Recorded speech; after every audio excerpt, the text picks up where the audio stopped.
Even Corgi Fina is ready for today. Let's go, baby. What a game. Oh my God. That was like 34 times more exciting than Real Madrid versus Atleti yesterday. That was ridiculous. That was genuinely insane in literally every way you could come up with right now. And we're going to get into every single one of them. But first, the referee was wild. I think he made some good calls at times. I think he made some good calls for us and things that I could see referees letting go. I think the red card, you're all going to argue it in the comments. I was unhappy with it in the moment. I've seen more replays of it, and it's probably, it's a dangerous tackle. Whatever you think of it, I don't really care. I think it could go either way. I'm not that upset. I've seen worse things get called reds. And so I'm not wildly upset, all things considered, right? Considering everything else that went on in this game, the amount of time Sevilla were just destroying, like clearing them every time they made a pass, wrapping up Lewandowski every chance he got, and grabbing at Lamine Yamal every chance he got. That's not the worst thing he didn't call, or he did call. I think the referee missed a lot of calls for fouls. Obviously, the Koundé one right outside the box stands very clear to me. But the referee just had a mess of a day today, where I think some good calls were made, some worse calls were made. I don't think there was a penalty for Sevilla before we scored our goal. I really don't think that was clear at all. I know people are going to be screaming at it in the comments. Madrid fans, calm down though. I really don't think that was the case. And then the offsides calls, it was just a chaotic game. But Sevilla played a good game. You know, they came out exciting, intense, counterattacking like crazy, and it worked right off the bat. And a lot of people were pointing their fingers at Araujo.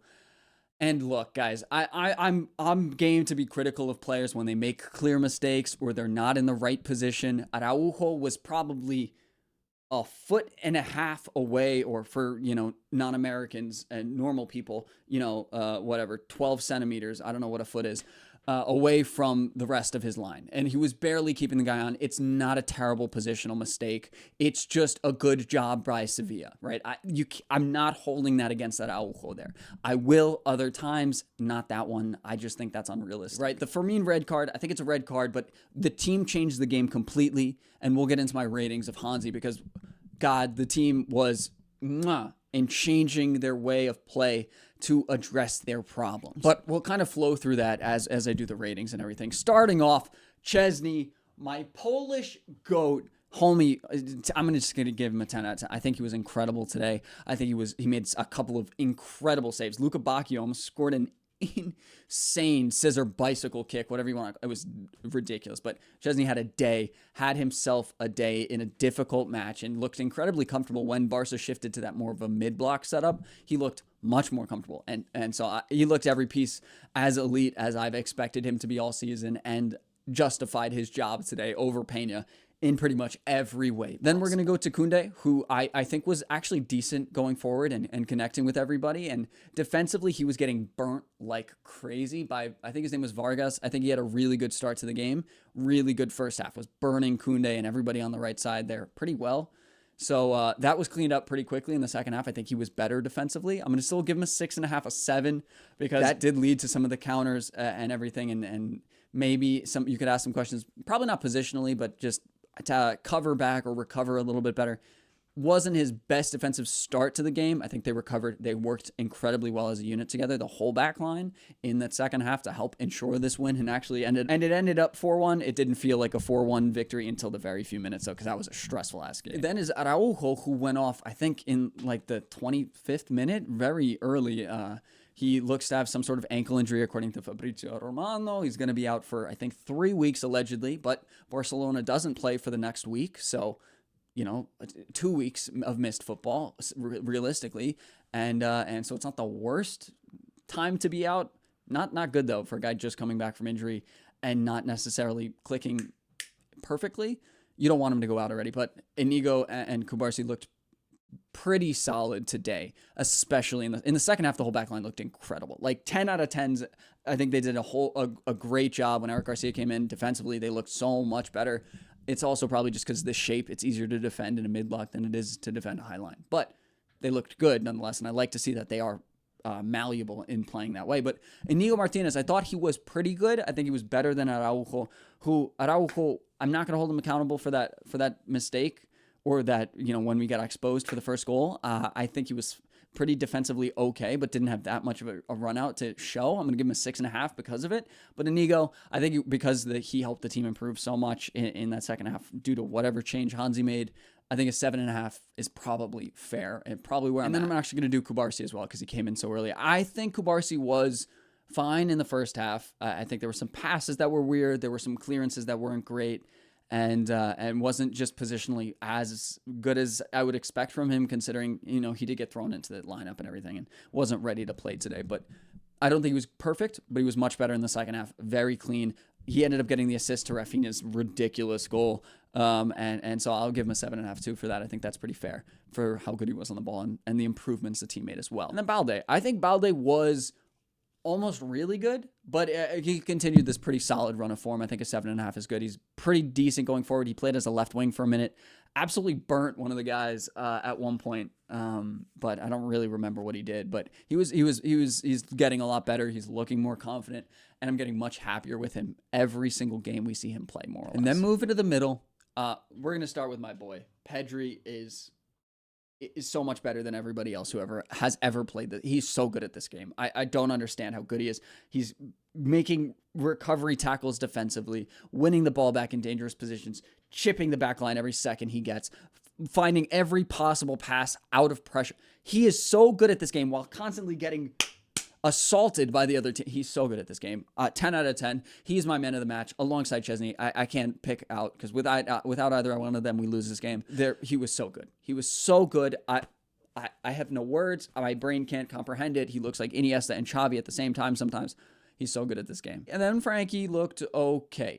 This wasn't his best performance. I think he was shaky in the beginning when Sevilla was so intense. They were moving so fast. They were pressing well. There was no movement in Barcelona's 10 spot. We could not find a pass into that position. So the connections and the combinations between the midfielders wasn't working as well as we normally see. So I'm just going to give him a 7. I think he did improve in the second half, looked better both defensively and on the ball. There was more time and space because of the changes that Hansi did make and the substitution specifically that we'll get into. But I think he looked better. I think a 7.5 is again fair. And then comes Gavi. I don't think Gavi had a good game today. I think it was off. And Lars said something in chat today where it was on the Big Up stream. Again, I'll be live for Madrid for a hit along of Madrid's game against City this week.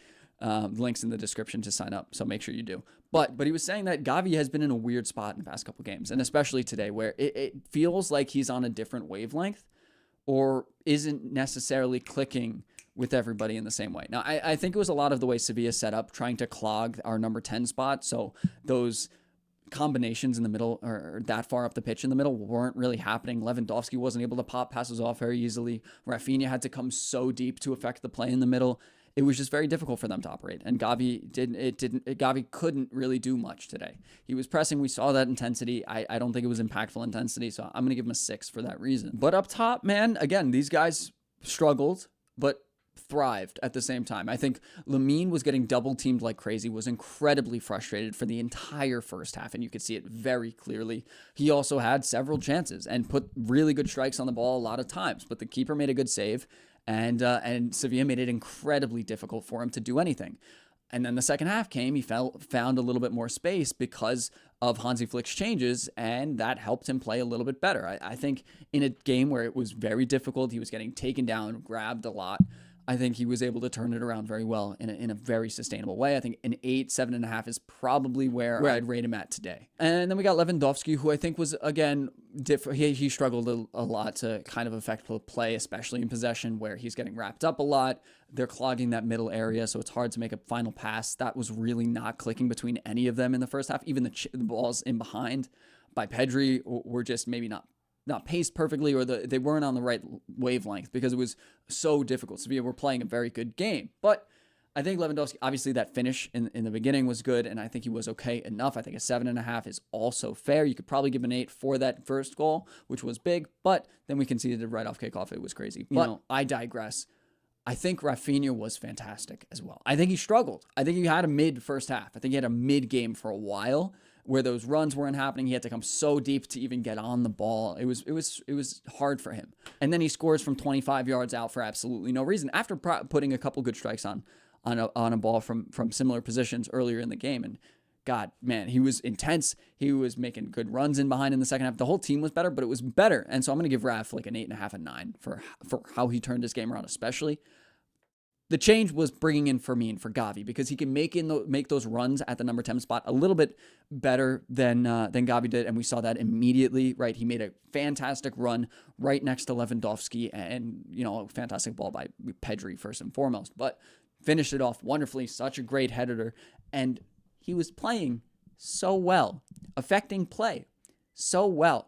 Until he got the red. And I don't think it's the worst tackle I've ever seen. It's a bad tackle. I'm not going to argue with you guys. If that was a red card, please let me know if you think it was. I know it wasn't a good tackle, so whatever. It definitely wasn't a great tackle. He wins the ball a little bit, but you can't end up studs near a guy like that. It was dangerous. So he wins the ball. He also doesn't stud into his leg exactly, so I don't love the call. It is what it is. I think Fermin was having a great game, though. I think it was like 10 out of 10, 9 out of 10 area game, but because of that, at best, 6.5. I think he was really good for while he was making good decisions.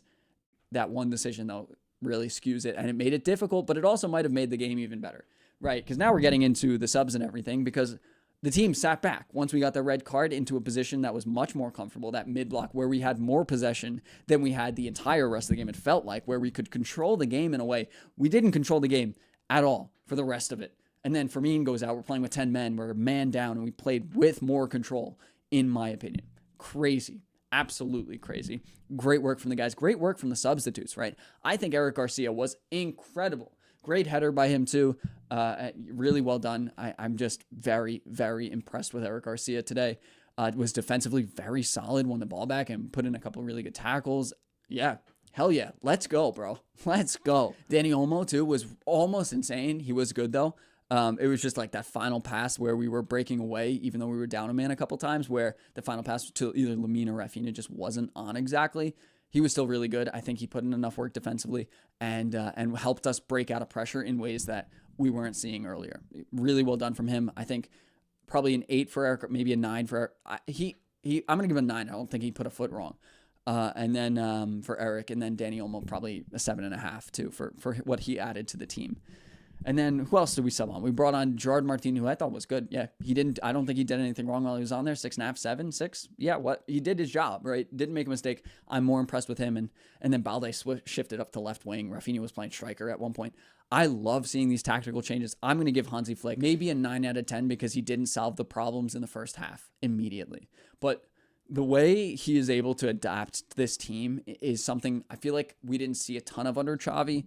And he's making subs at right times. He's taking guys out when they need to get taken out. He tried to rest Kubarsi today. It didn't work. I think for that reason, he took Lamine out as well. It was late in the game, but he did. I think he's really close to being fantastic, and he's making me really happy, and he's making all of us happy. We get to watch these very intense games that end 4-1 this year instead of 2-1 last year or 1-0 the year before, or, we lose 1-0 under Koeman. So he has turned this team around in a way that creates so much more exciting of an atmosphere that makes me love this team in this game and enjoy this team in this game in a way I haven't been able to enjoy in a while. So thank you for watching. Visca Barça, boys. Again, I'll be live for the Madrid-Man City match in midweek, and I will see all you guys next time. Peace.